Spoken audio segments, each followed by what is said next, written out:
আসসালামু আলাইকুম। চলে আসলাম নতুন আরেকটা রেসিপি নিয়ে, তেলাপিয়ার ফ্রাই। এই যে তেলাপিয়া ফ্রাইটা করেছি, খুবই মজা হয়েছে খেতে। খুবই সিম্পল মশলা দিয়ে করেছি, যে কেউ করে খেতে পারবে। বাসায় একদিন ট্রাই করবেন। আমরা খেয়েছি, খুবই ভালো লাগছে। খুবই নর্মাল মশলা দিয়ে, ঘরোয়া মশলা দিয়ে করেছি। আশা করছি আপনাদের ভালো লাগবে। তাহলে চলেন কিভাবে করছি দেখাই আপনাদের। এই যে এখানে একটা তেলাপিয়া মাছটা খুব পানি ভালো করে ঝরাই নিয়েছি, ধুয়ে নিয়েছি। হলুদ, মরিচ, ধনের গুঁড়া, লবণ এটা অ্যাড করে দিলাম। সুন্দর করে একটু সয়া সস দিব সাথে, আর একটু তেল দিব যেন এইটা। এই যে লবণটা অ্যাড করে দিলাম। এই যে সয়া সস দিচ্ছি।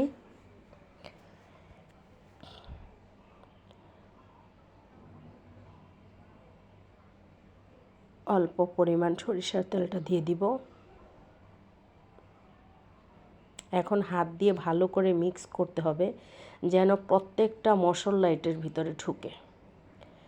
কারণ তেলাপিয়া মাছটা খুবই বড়, ক্যামেরাতে ছোট দেখা যাচ্ছে, সেই জন্য আমি একটু এই মাছটার মশলা ঢোকানোর জন্য একটু ভালো করে কেচে নিয়েছি যেন প্রত্যেকটা মশলা ঢুকে।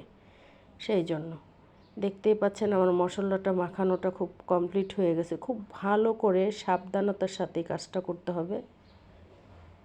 মশলাটা মিক্স করতে হবে মাছটার সাথে,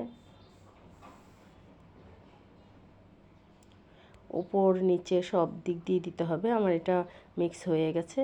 আমি এখন একটু আদা রসুন দিতে ভুলে গেছিলাম, এই জন্য আদা রসুন বাটাটা দিয়ে দিলাম।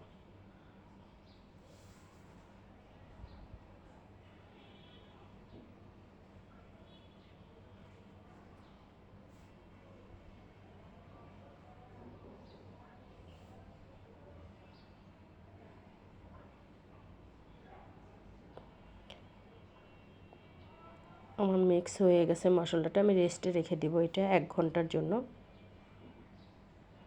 দেখতেই পাচ্ছেন আমি এই বাটির মাঝে রেস্টে রেখে দিব 1 ঘন্টার জন্য। ফিরে আসবো 1 ঘন্টা পরে। আমি যে মশলাটা ছিল ট্রেতে, ওই মশলাটাও দিয়ে দিচ্ছি।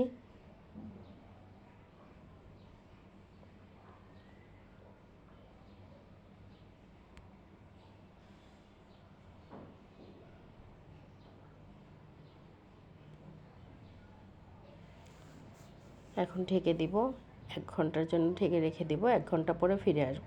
আমার 1 ঘন্টা হয়ে গেছে, ফ্রাই ভাজতে চলে গেলাম। ভাজাটা আমার কমপ্লিট হয়ে গেছে। এই যে মাছ রেডি।